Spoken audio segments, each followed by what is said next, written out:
This is the story of one of the greatest military planners in history. This is the story of General Dwight D. Eisenhower. His plan was Operation Overlord. D-Day, June 6, 1944. He was appointed Supreme Allied Commander by President Franklin Delano Roosevelt and was given this rank because FDR believed he was the only man capable of planning an invasion of this magnitude. His brilliant plan was an invasion of Nazi-held France in World War II. His plan was conducted in two phases. An airdrop of troops behind enemy lines starting at midnight, and an amphibious assault on the beaches at Normandy, France. This is General Eisenhower's speech to his troops that fateful morning. Soldiers, sailors, and airmen of the Allied Expeditionary Force, you are about to embark upon the great crusade toward which we have striven these many months. The eyes of the world are upon you. The hopes and prayers of liberty-loving people everywhere march with you. In company with our brave allies and brothers in arms on other fronts, you will bring about the destruction of the German war machine, the elimination of Nazi tyranny over the oppressed peoples of Europe, and security for ourselves in a free world. Your task will not be an easy one. Your enemy is well-trained, well-equipped, and battle-hardened. He will fight savagely. The airborne assault was designed to capture key positions, eliminate or slow counterattacks, and cause general confusion in the German high command. This took some of the heat off the true invasion forces landing on 5 beaches in rough seas.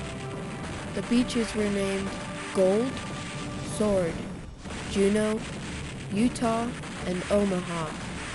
Omaha was the bloodiest and most difficult by far. The beaches were mined, devoid of cover, and heavily defended by a series of fortifications known as the Atlantic Wall.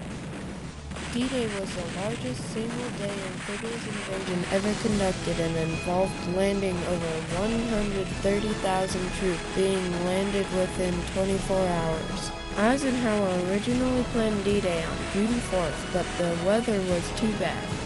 He almost called off the entire invasion that month. But his chief meteorologist said that June 6th would have a brief period that was clear. So, against the wishes of his other generals, he said June 6th it would be. Despite staggering losses and the fact that every lieutenant, sergeant, and soldier of rank was killed or wounded within the first 10 minutes of landing, the beaches were eventually won. Eisenhower's great plan had succeeded against all odds. The tide of the war had changed.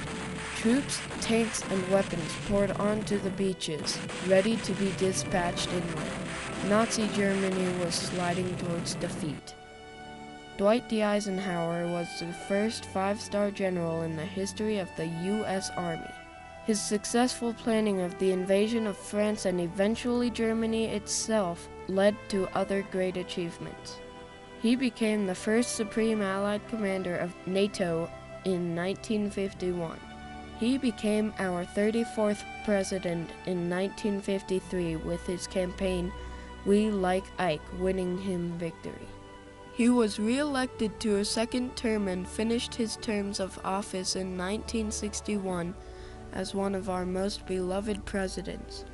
As president, he oversaw the ceasefire of the Korean War, kept up pressure of the Soviet Union during the Cold War, and made nuclear weapons a higher defense priority. He launched the United States into the space race and enlarged the Social Security program. He also began the United States Interstate Highway System, which still bears his name, the Dwight D. Eisenhower National System of Interstate and Defense Highways. Here in Colorado, the Eisenhower Tunnel in Interstate 70, boring through the Great Divide of the Rocky Mountains, was named after him. Little Dwight Eisenhower always wanted to be a Major League Baseball player. We can all be thankful that he didn't achieve that dream.